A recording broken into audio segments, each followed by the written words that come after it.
रक्षाबंधन हा हिंदू धर्मातील एक प्रमुख आणि प्रेमळ सण आहे. रक्षाबंधन म्हणजे भाऊ बहिणीच्या नात्याचा सण. या दिवशी बहीण भावाच्या मनगटावर राखी बांधते.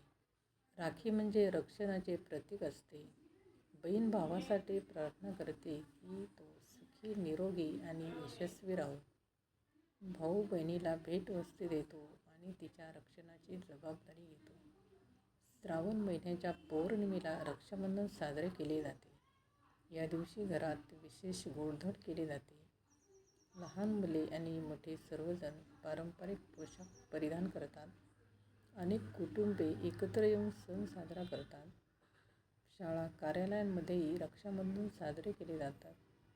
रक्षाबंधन फक्त भाऊ बहिणीपुरता मर्यादित नसून प्रेम व विश्वासाचा सण आहे.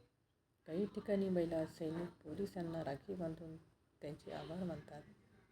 रक्षाबंधन हा एकतेचा आणि प्रेमाचा संदेश देणारा सण आहे.